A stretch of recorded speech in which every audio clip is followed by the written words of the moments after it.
everybody. I'm Mo. And I'm Katie, and this is The Mo and Katie Show. We're two friends from two different worlds, coming together in harmony for one podcast. We're random, ridiculous, and have been taking humor seriously since 2018.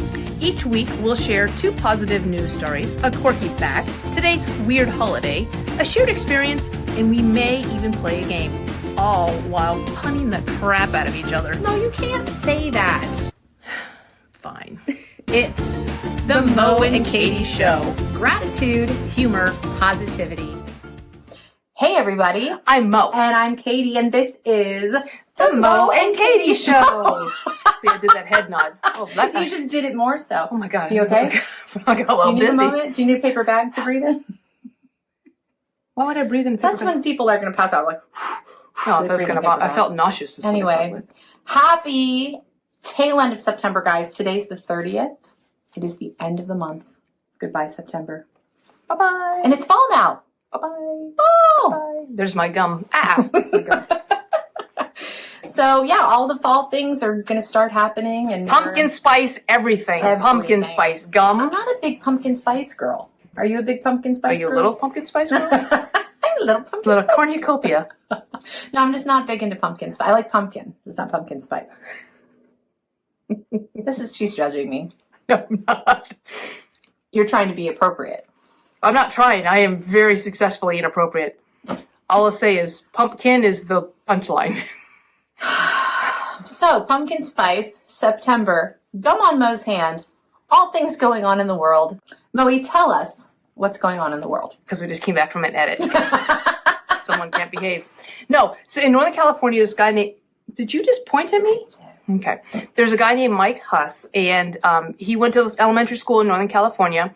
Then he went back and he became the janitor there. Oh, cool. And then he became a teacher there. But the reason he became a teacher there is when his son was born, he wanted to show his son that you can always keep growing, you can always keep learning. So he went to school, got his teaching credentials, so he was a janitor, then he was a teacher. Now he's the principal of that school. So cool. So I just think that I love Way to that. go, Mike. I love that idea of just continuously learning and continuously pushing yourself. That's and awesome. I just think it's neat too that he went to the school, was a janitor, was a teacher, and now he's a principal. That is really amazing. Wait, send good modeling for his son. Way to go, Mike. I love that. That's awesome. That's awesome. That's what's going on in the world. It's elementary, my dear Mo. All right, well, my story today comes from South Africa. Not Great Britain, because a lot of our stories come from Great Britain. How's that gum? Pretty good? It's good. Tastes like hand. Okay. So I want to tell you about someone that works in the zoo, in one of the zoos in South Africa, and his name is Shandor Larenty. And Shandor Larenty is best friends, not with his podcast co-host named Mo, not with a high school buddy. He's best friends with a 550-pound lion named George. Aww. And they have been best George, look at a picture of them together. Oh, he gets to hug a lion. He does. They've been best friends for 10 years. And they first met when George was born at the Lion and Park Safari in Gauteng, South Africa. And Shandor works there, and this is interesting, the head of animal husbandry. Not sure what that means. Not sure if I want to know. But he has groomed the cat. He plays with him every day. And they sit and they cuddle just like they did in the picture. And he said, it's like watching a child grow up. Something just fell off the pan. Watching a calendar fall down. Sorry. He said it's like watching a child grow up, and they spend as much time as possible. He said, George is similar to me, that when he's social, while he's social, he also likes to be alone too. So their rhythm, their social rhythm is very similar. And he'll leave the rest of the pride. When Shandor walks into the enclosure, he'll leave the rest of the pride and walk over and say hello to him. So they are best friends. They're so cute. He gets to hug a lion. And he says he says George loves to be pampered. He loves to have his hair brushed, and he loves the fly repellent that they make for him. They spray it, and he rolls around like a kitten in the fly repellent.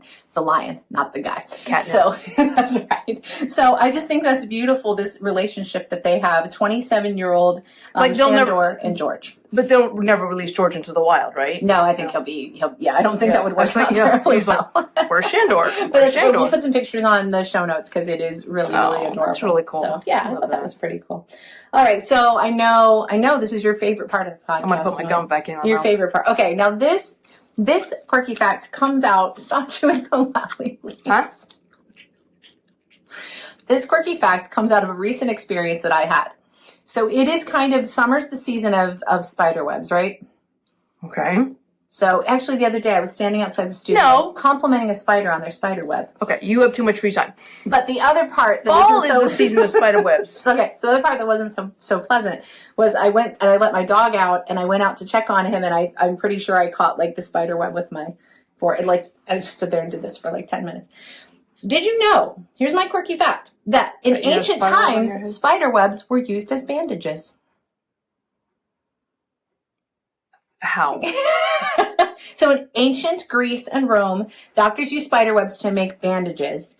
And they supposedly had antiseptic and antifungal properties to them. And they would help wounds stay clean. So the next time you're about to grab some Band-Aids, just head over and find a spider, coerce them like Shandor did with George, and say, "Come here, spider, make me a little web on this cut. Never mind that I'm bleeding out while you do it. Just wrap it around. You shoot some silk out your butthole."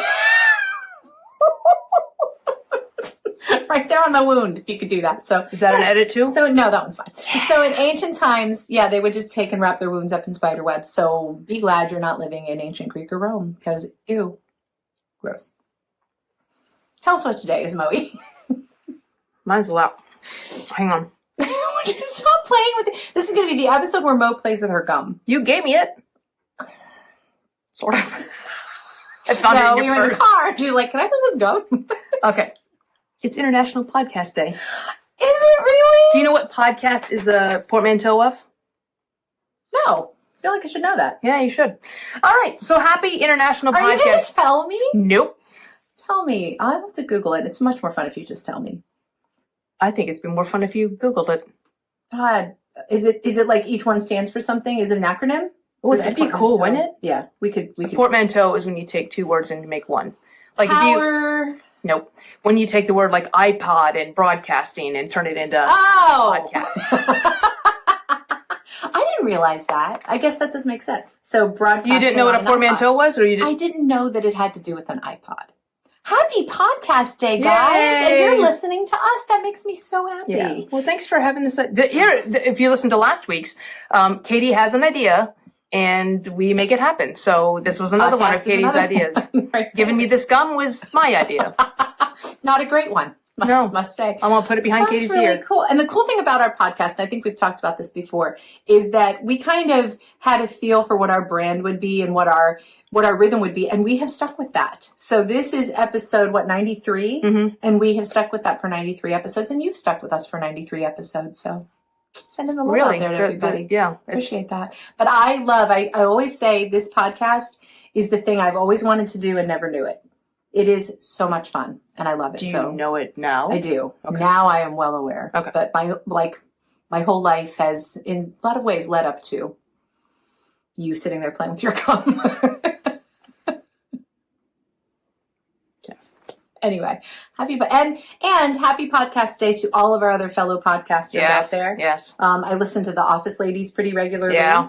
Are there any other podcasts that you listen to? I pop in and out of a lot of podcasts. I was talking to my friend Tammy. She's getting ready to start a podcast. So she was actually asking us about That's awesome. And we've both been on other podcasts as guests. I was on Jody Chiricosta's Her God Story. You have one this Friday, don't you? I have one. One that I just did that's not out yet. And then you've done a lot of them.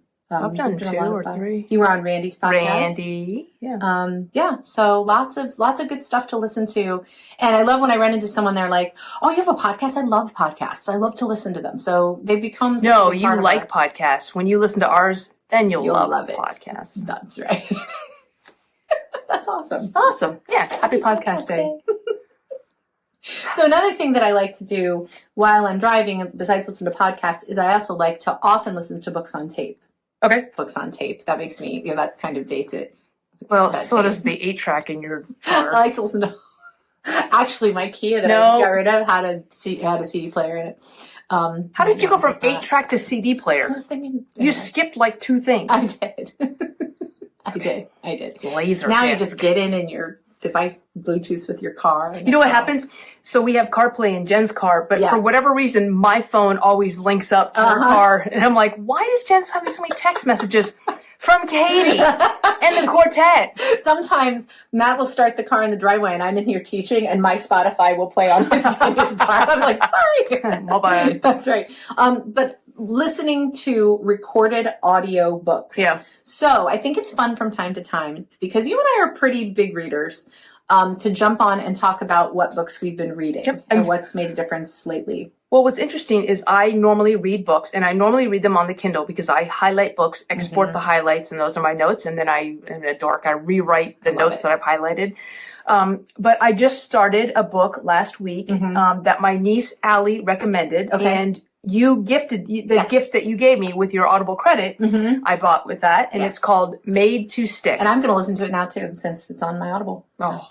It's really good. It's just talking about, so here's the thing is I only read and listen to nonfiction. Yes. And you do not. Yep. Yeah. So I am reading a book called Made to Stick, and it's basically looking at urban myths and proverbs and things versus, facts and figures and what makes something stickable. So, I love that. Yeah. And then another one recently, and I don't know that we've talked about this, the Creativity Inc. you read recently, the Pixar one. Yeah. And all about how their process and I love things. We've read the books about how to be funny. Is that what it's called? How to be funny, how to be funnier, how to be funniest. By Scott Dickers. Yeah. So as far as nonfiction goes, I do like to read biographies of people that I like. I know we've talked about this, like a lot of comedy people. Right. Rainn Wilson's Jimmy Hoffa. Rainn Wilson's Bassoon King is one of my favorites. A Girl Walks Into a Bar by Rachel Dratch. So I'm so glad you said that. I was watching the Queen's funeral procession a few weeks ago, and there was a march. I don't know why this stood out to me, but I was watching the marching band, and there was a bassoon. And bassoon is really a symphonic band instrument. I've never seen a bassoon in a marching band. I haven't either. I don't think I've ever seen anyone march a bassoon. Brits. The Brits. Yeah, down under. They do things. Yeah. So I've been reading some fiction. Summer is usually a pretty decent reading time for me. One book that I read recently is The Bookwoman of Troublesome Creek. Highly recommend. It's actually based on somewhat true events from Kentucky of people that actually had bluish skin because of a blood disorder and how they were discriminated against. So now I'm reading the sequel, which is called The Bookwoman's Daughter. I just started it. Cool. So I'm enjoying that. I read another book called Hell of a Book by Jason somebody. And it was really good. It was a little trippy. It was like kind of, like not all of it really could have happened the way that it was written, but it was very good. And it just addressed some social issues and stuff too. So how do you get your recommendations? You just do you read one book because you like this one? So I have a note on my devices, and what I do is on the Today Show occasionally they'll have a segment where they talk about books, or anybody recommends one. If somebody posts on Facebook that they read a book that they really liked it. So I think I have the same thing called Books to Read or something like that. That's the name of mine as well. Is it really? Are you in my note? I am. I believe you. I stole your phone. Anyway, I was trying to look up books to read. But whenever I hear one recommended anywhere, I'll usually put it on there. And then when I go on my Overdrive and Kindle, I'll look around and kind of read the reviews. Yeah. So those are two that I read recently that I think it was Jason Mott was Hell of a Book is what it's called. I know. And I'm trying to get caught up on two of my favorite authors, Sophie Kinsella and Jennifer Weiner, both have new books out. They keep coming available and I don't have time to read them. So I keep pushing off the hold that I have on them. So hopefully that will happen soon. I think that's so cool that libraries do that and use the Kindle and the Overdrive. So here's a little fun fact. We actually share Mo's Kindle app. Shh, don't tell Kindle. So my Amazon Fire is hooked up to her Kindle app. So whenever I get a new book, I'm like, hey, there's a new book in there if you want to read it. It's really good. Yeah, guess who gets your book's about to expire. Your book's going to expire in 2 days. Your book's going to expire in 1 day. Your book expired. That comes to mind. Oh, there's another good book that I just read. Another one of my favorite authors, and I want to tag her in this post because I actually wrote to her on Goodreads once and she wrote me back. But her name is Abby Waxman. And cool. I've read everything she's written. She's only written like 6 books, but I love her. Her writing style is delightful. Very like fourth wall, like she talks to the reader. And she always has a lot of animals, and the way she describes the way the animals act, it's like they're real people kind of, and it's just delightful. So the newest Abby Waxman book called Some Assembly Required. Excellent. Cute. So that was one of my summer reads as well. Awesome. So that's now some I feel like I don't read that much. Oh, you read a lot. You're always reading and taking notes and doing amazing things. So, and then I'll see books that you bought on the Kindle. I'm like, oh, I have to go on and read that. You just got one about states, about the states how the and states got their shape, for your cruises that you're doing. Yep. And you can always see my highlights too, can't you? I can see your highlights. I highlight in different colors. You do. I do. It's delightful. I have a system. There's one of my favorite books in the Kindle though is called Pardon My Quirk. Oh God. And it's by Mo Barrett. Don't know if you've heard of her. She's but it's wonderful. If you haven't read Mo's book yet, guys, it's fantastic. And it's a short read in that each chapter stands alone, but it's got this overarching theme of quirkiness and gratitude, humor, positivity. A little irreverence. A little bit. Yeah. But real stories from her life. I think they're real. I don't know. 10% truth. She might have made some of them up. I'm not quite sure. So we really want to know what you're reading because... And on what platform? Like, are you reading digitally? Are you reading hard copy, audio, paperback, hardback, all this stuff? Reading? There was another book that my friend Jen recommended, and I was trying to remember it, but I'll see. So anyway, we want to know what you're reading. We want to know what's going on. How's your September been? Touch base with us. And happy podcast day. Happy podcast day. Now's the time on the show we see if Katie can find her gratitude. That's right. Today I can. Last week I had some problems, but today it is right where it's supposed to be. This is a quote by Timothy Miller, and it is in the book How to Want What You Have. So speaking of good things to read, so we'll have to check that out. Timothy Miller, How to Want What You Have. Gratitude is the intention to count your blessings every day, every minute, while avoiding whenever possible the belief that you need or deserve different circumstances. I'm going to read that again for the people in the back. In the back. Gratitude is the intention to count your blessings every day, every minute, while avoiding whenever possible the belief that you need or deserve different circumstances. I love that. That's good. I'm going to post that somewhere in my studio so I see it all the time. I'm going to put that on a thong and wear it around town. Oh my gosh. While I do that, and the leaf blower has started outside, and my gum is now solidified. It's lost its mintiness. Nope. Okay. I will say, be grateful, keep laughing, and stay positive. And happy fall, everybody. We'll see you in October. Yay! Bye-bye. If you made it this far, congrats. Woo! You are part of our elite tribe of weirdos, and there aren't too many people who like us like you do. But that's where we need your help. Rate, subscribe, follow, and share this podcast. It's the gift that keeps on giving. Follow us on social media and tag us in any of your Mo and Katie show interactions. Because we give you homework using the hashtag TMKSPod. The Mo and Katie Show has been produced, edited, scripted, recorded, catered, directed, and engineered by Mo and Katie. Our theme song is It Is Fun by hooksounds.com. Here's wishing you gratitude, humor, and positivity until we see you next time.